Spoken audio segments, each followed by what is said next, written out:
Sí, el doctor Eduardo Moreira ahora hablará sobre terapia nutricional en pancreatitis aguda grave, las consideraciones para la práctica clínica. Adelante, Eduardo. Muchas gracias. No se ve la presentación, me parece. Bien, la idea es en los próximos minutos hablar un poco de las consideraciones de la terapia nutricional y metabólica en la pancreatitis aguda grave. El objetivo de la terapia nutricional en la pancreatitis grave es primero satisfacer las demandas metabólicas del paciente, que son elevadas, pero también lograr eso sin estimular la secreción pancreática y mantener la integridad del intestino.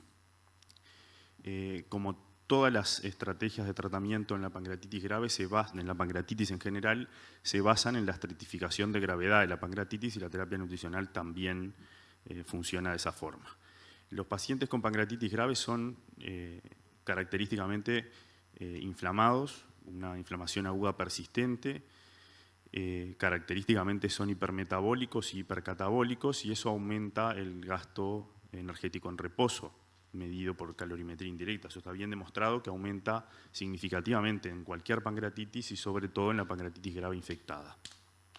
Eso determina un aumento significativo de proteólisis muscular y la liberación excesiva de aminoácidos a la circulación para utilizarse en general para la síntesis de proteínas de fase aguda.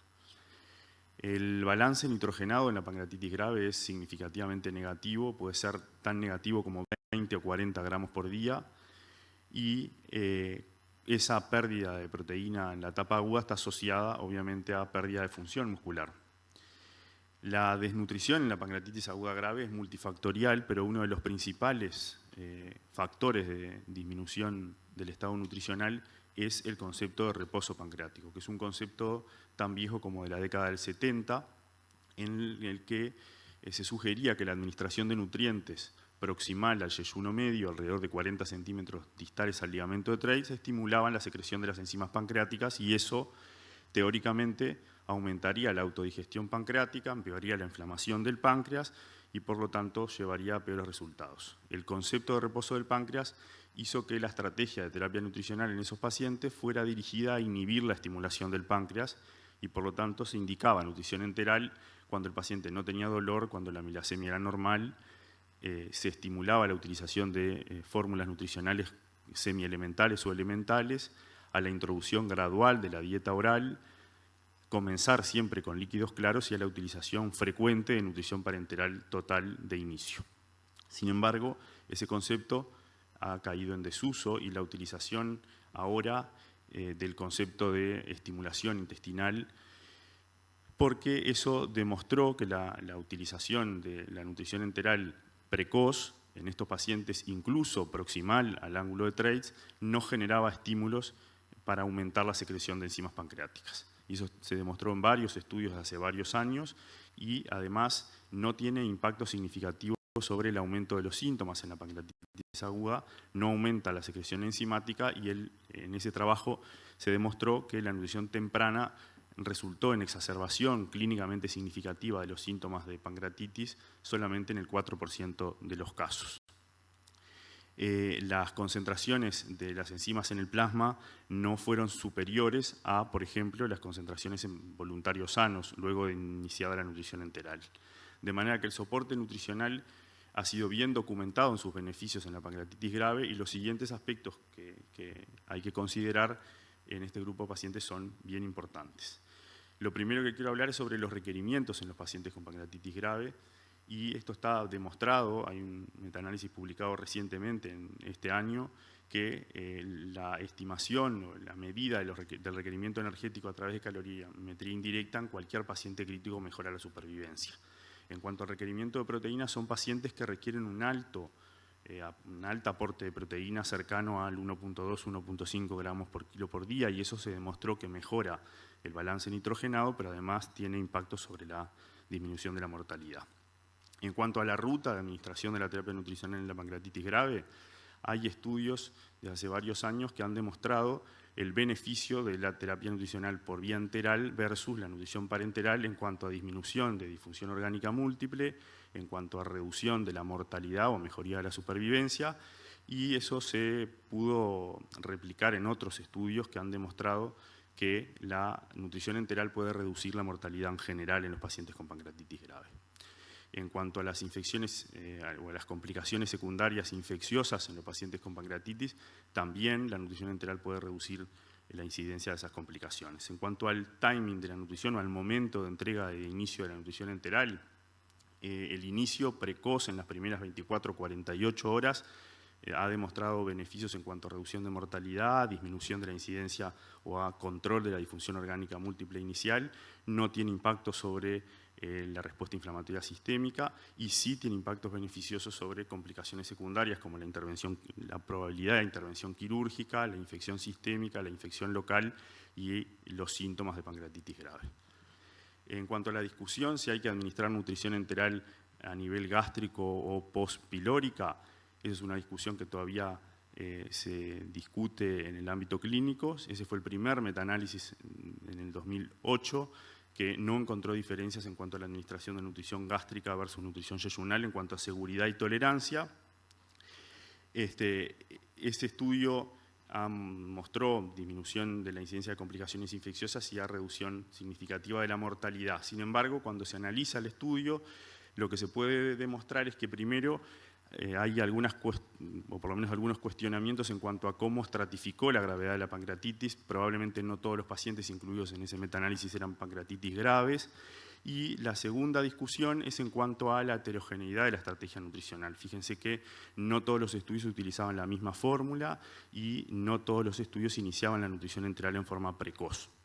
De manera que la estrategia, la forma en que se utilizó la nutrición era bien diferente en los estudios que estaban incluidos en ese metaanálisis. Algunos años después se publicó otro metaanálisis con 3 ensayos clínicos y 157 pacientes que también intentó demostrar si existían diferencias importantes en cuanto a la administración de la nutrición enteral gástrica o postpilórica y no encontró diferencias significativas en cuanto a reducción o aumento del dolor, en cuanto a la supervivencia en la UCI y cuando se analizó ese estudio, fíjense que el estudio utilizó prácticamente todos utilizaron una fórmula nutricional semielemental o elemental.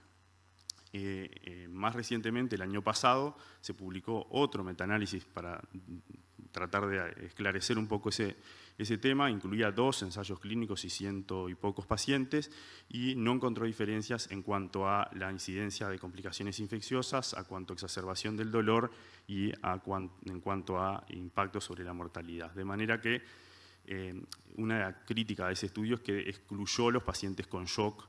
Eran un criterio de exclusión los pacientes que estaban con algún grado de inestabilidad hemodinámica y no diferenció si los pacientes habían sido reanimados o no para excluirlos.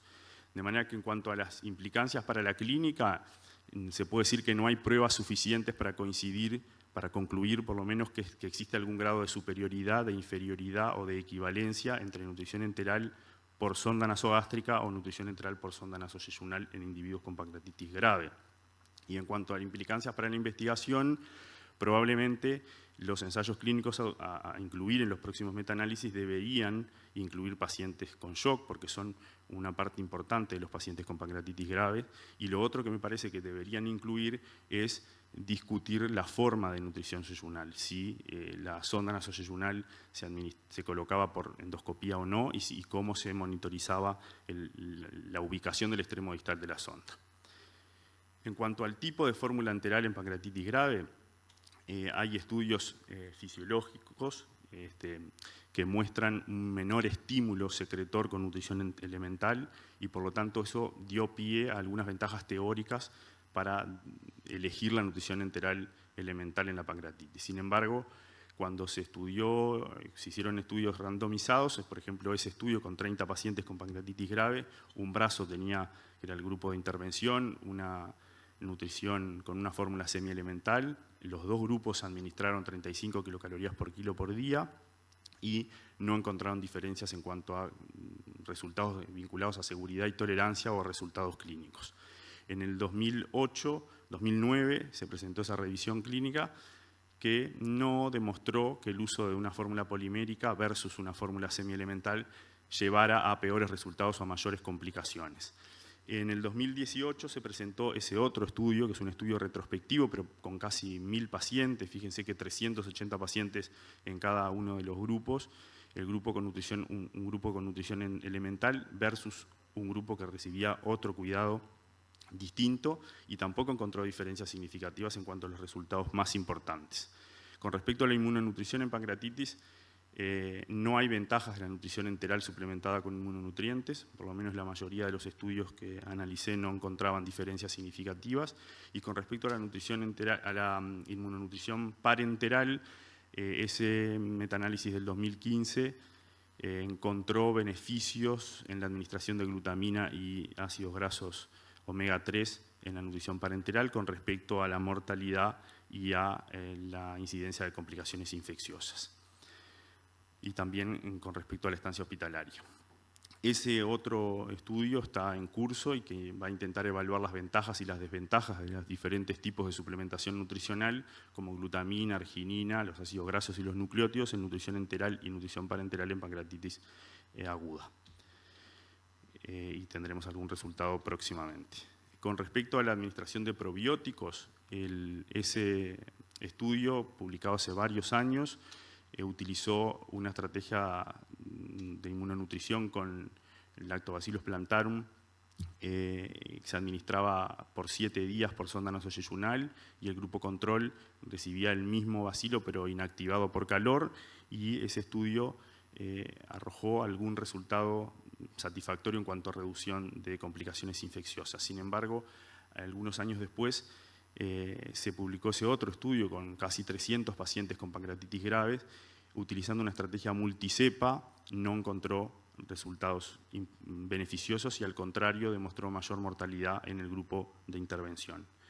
El resumen en cuanto a la terapia nutricional en pancreatitis grave, creo que se podía ejemplificar o mostrar en ese algoritmo. Quería decir dos cosas sobre la terapia nutricional en la pancreatitis moderada o leve, que es que no hay evidencia para iniciar dieta líquida con líquidos claros, se puede iniciar con dieta sólida una vez que el paciente tenga elementos de inflamación pancreática controlados. Y con respecto a la nutrición en la pancreatitis severa, recalcar que la nutrición enteral precoz por sonda nasogástrica no es peor que iniciar por sonda nasoyeyunal, que la nutrición enteral por yeyuno se puede utilizar si el paciente no tolera o tiene elementos de gastroparesia, y que la nutrición parenteral hay que preservar una vez que el paciente tenga algún elemento más importante de intolerancia, y que por lo tanto cuando se hace nutrición parenteral además hay que pensar en iniciar nutrición enteral trófica lo más rápido posible. Esto era todo lo que quería compartir con ustedes. Muchas gracias, Eduardo. Excelente la presentación.